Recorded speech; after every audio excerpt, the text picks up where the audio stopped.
Bonjour, je m'appelle Harmonie Delay, je suis la fille dans la famille Macaron de Réau, puisque c'est une entreprise familiale qui existe depuis 1968.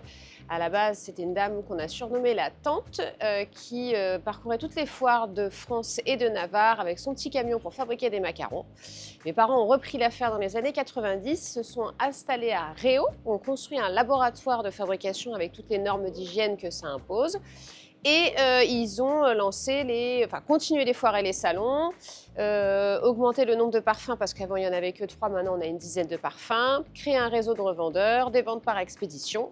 Et moi en 2010, j'ai toujours travaillé avec eux depuis que je suis toute petite parce que c'est ça aussi le monde de l'artisanat, j'ai voulu me greffer à l'entreprise, sauf que il n'y avait pas assez à manger pour tout le monde sur les mêmes postes.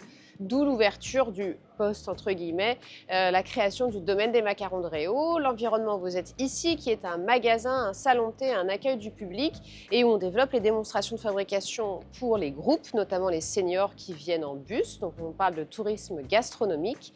On a développé également les brunchs les dimanches sur réservation, les cafés-concerts les samedis. Voilà, plein d'événements pour faire venir le public à Réau parce qu'on est une petite commune et donc il fallait créer des événements pour faire venir le public chez nous au domaine. Alors, mon métier au quotidien, je me répète, mais c'est l'artisanat. Donc, vous voyez, ce matin, j'ai fabriqué 20 kilos de nuggets. Là, j'étais dans mon bureau pour faire les horaires du personnel ce week-end.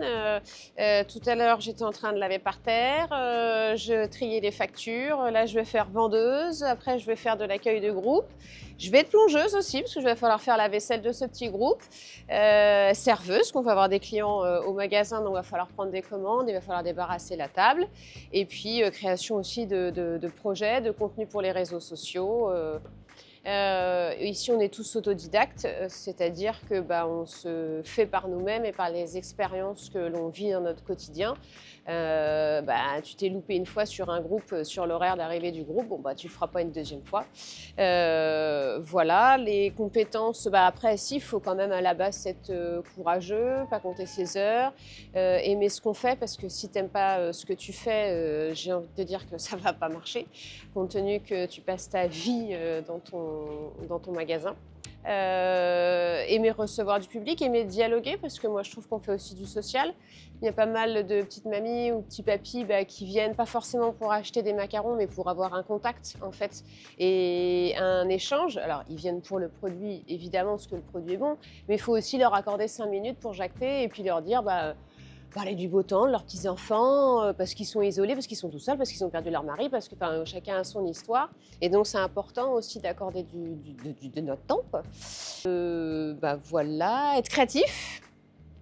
Et puis, action-réaction, créatif et réactif. Voilà, il nous arrive une merde, c'est pas grave. On va pas s'enfoncer dedans, il faut trouver tout de suite une solution. Aimer travailler en famille. Moi, je suis dans une entreprise familiale et artisanale. Je suis fille unique, donc je travaille avec mon papa et ma maman,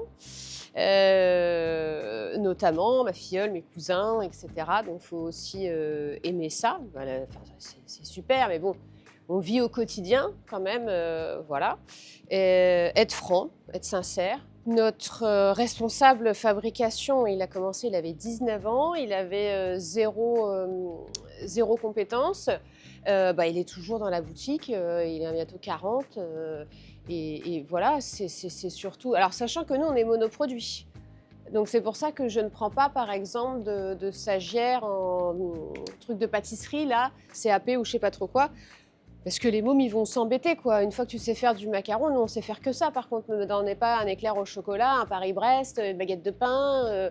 Nous, c'est quand même assez spécifique.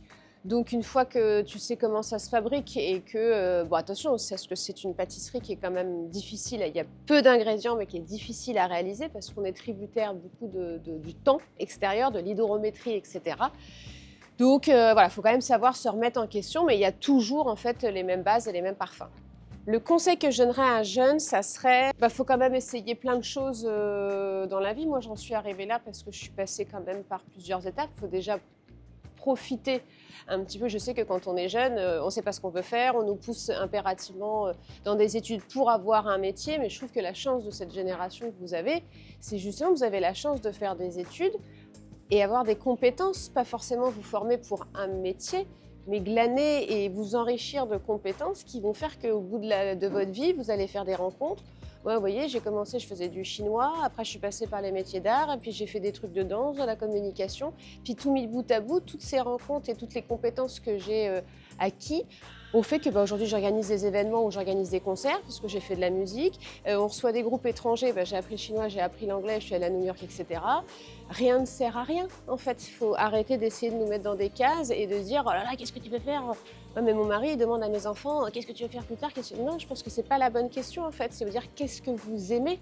Dans quoi vous vous épanouissez, dans les langues, dans rencontrer les gens, et creuser plutôt ces niches-là, au lieu de dire « Ah, faut que je fasse boulanger, faut que je fasse ceci, faut que je fasse cela ». Et puis profitez de vos études. Pareil, vous avez la chance de rester plus longtemps chez vos parents. On ne vous fout pas dehors à 18 ans. Donc c'est une chance. Alors je sais, vous n'avez pas forcément beaucoup d'argent, c'est toujours un peu chiant à cet âge-là.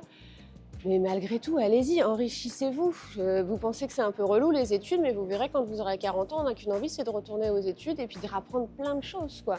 Et surtout, essayez de faire des stages et essayez de bosser à côté pour rencontrer, quoi. À la fin de notre vie, nous ne sommes que la somme des personnes que nous avons rencontrées.